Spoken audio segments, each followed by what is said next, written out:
ये कहानी है एक मासूम सी लड़की की, उसके मासूम से कच्ची उम्र के प्यार की और माता पिता की चिंताओं की।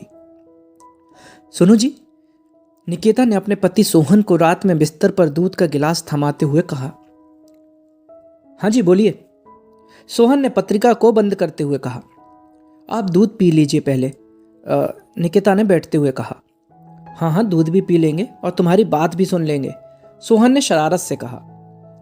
वो मैं कई दिनों से निम्मो के। क्या हुआ निम्मो को? सोहन ने बीच में ही अपनी पत्नी की बात को काटते हुए पूछा। दोनों की इकलौती और प्यारी संतान है नीमा, प्यार से दोनों उसको निम्मो कहते हैं। आजकल थोड़ी उदास सी रहती है, गुमसुम सी, ठीक से बात भी नहीं करती। कुछ पूछती हूं तो झल्ला पड़ती है। पता नहीं क्या हुआ है, हर वक्त हंसने वाली हमारी निम्मो की हंसी तो जैसे जैसे गायब सी हो गई है। अरे भाई, इस बार बोर्ड है, 10वीं क्लास में है, पढ़ाई का प्रेशर रहता होगा, तुम भी ना। अब बताओ, अभी क्या कह रही थी? सोहन ने दूध का गिलास स्टूल पर रखते हुए कहा। अभी दूध देकर आई हूं, पढ़ रही थी। अभी तो रूम की लाइट जल रही है, निकेता ने बाहर झांकते हुए कहा।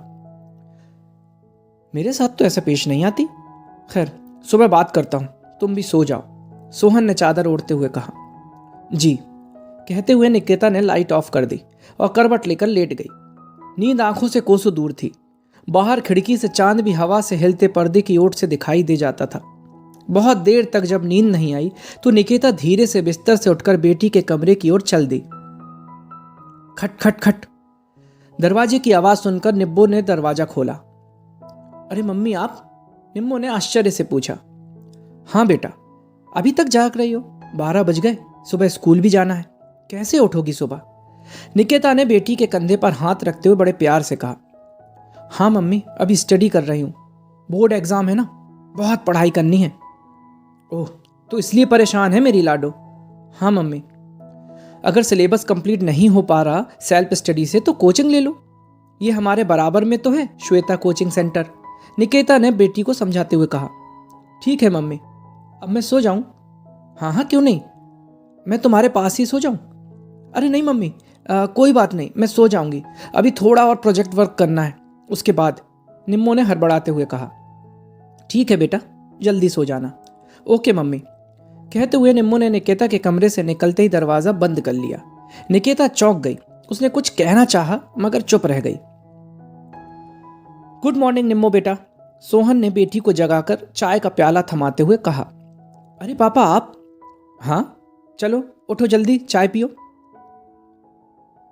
निम्मो चाय पीने लगी और सोहन वहीं उसके पास बैठ गए। क्या हुआ पापा? बेटा, मम्मी कह रही थी कि तुम्हारा सिलेबस अभी कंप्लीट नहीं हो पाया और एग्जाम नज़दीक है। हाँ पापा। तो ठीक है, आज ही हम ट्यूशन की बात करने चलते हैं। लेकिन कहाँ पापा? तुम कहाँ पढ़ना चाहती हो?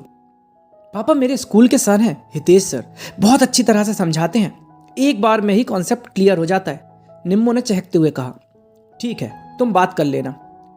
ओके पापा, आई लव यू, कहते हुए निम्मो पापा के गले से लिपट गई। मम्मी, कल से मैं थोड़ा लेट, थोड़ा क्या, 1.5 से 2 घंटे लेट आऊंगी। क्यों? निकेता ने उसे लंच बॉक्स पकड़ाते हुए कहा। आज से मैं ट्यूशन जा रही हूं। कहाँ? हितेश सर से। ठीक है, फिर तो ऑटो से आ पाएगी। हाँ मम्मी, मैं आ जाऊंगी। तेरे पापा भी आ जाएंगे 5 बजे तक। अरे नहीं नहीं, मैं नहीं आ पाऊंगा, बॉस से पिटवाओगी क्या? सोहन ने हंसते हुए कहा। कोई नहीं मम्मी, मैं आ जाऊंगी। ठीक है बेटा, बाय बाय। दोनों ने हाथ हवा में हिला दिए। बेटी स्कूल बस में बैठकर चली गई। कितनी रौनक रहती है ना निम्मो से घर में, सोहन ने भावुक होते हुए कहा। हाँ जी, आज तो बहुत खुश लग रही थी। देखा, 2 मिनट में उसकी समस्या का समाधान कर दिया। और फिर दोनों हंस दिए। अब भाई मैं भी चलता हूँ, सोहन ने नाश्ता खत्म करते हुए कहा। ठीक है, ये रहा आपका लंच बॉक्स। धन्यवाद मैडम, सोहन ने निकेता से कहा और बाय कहता हुआ घर से निकल गया। ओहो, ये लड़की भी ना किताबों को कैसे फैला कर रखती है, निकेता ने स्टडी टेबल की किताबों को समेटते हुए कहा। तभी उसकी नजर एक डायरी पर पड़ी। I love you Hitesh sir, मैं आपसे बहुत प्यार करती हूँ, कितने प्यारे लगते हो आप, आई मिस यू। और भी पूरी डायरी पर हर जगह Hitesh sir Hitesh sir Hitesh sir ही लिखा हुआ था। देखकर निकेता सन्न रह गई। तभी मोबाइल की घंटी बोल उठी। हेलो, दूसरी तरफ से आवाज आई। जी, आप कौन? मैं हितेश बोल रहा हूँ। हितेश जी, बोलिए। आज से निम्मो मेरे यहाँ कोचिंग के लिए आ रही है। देखिए, वो अभी बहुत छोटी और मासूम है, उसकी उम्र की मेरी बेटी है। लेकिन ये उम्र एक ऐसा पड़ाव है जिसमें बच्चे भटकते हैं। मैं अपनी तरफ से उसे समझाता रहता हूँ। आप भी प्यार से बात करिए और समझाइए, ओके? कहते हुए फोन कट गया। निकेता की समझ में नहीं आ रहा था कि वो हंसे या गुस्सा करे। मासूम सी निम्मो का मासूम सा चेहरा और उसकी उम्र के इस नाजुक दौर में उसको मुस्कुराने के लिए मजबूर कर दिया। तो दोस्तों, इस उम्र में अक्सर बच्चे भटकते हैं अपनी राह से। तो माँ बाप का फर्ज बनता है कि वो प्यार से उन्हें सही रास्ते पर लाने की कोशिश करें, ना कि उन्हें डांटें या मारें। तो दोस्तों, अगर आपको छोटी सी कहानी पसंद आई हो तो इसे एक लाइक ज़रूर करें। आपका एक लाइक हमें प्रोत्साहित करता है आगे भी ऐसी और अच्छी कहानी लाने के लिए। और सब्सक्राइब करें अपने इस चैनल को, ताकि मेरी हर कहानी सबसे पहले आप तक पहुंचे। Thank you.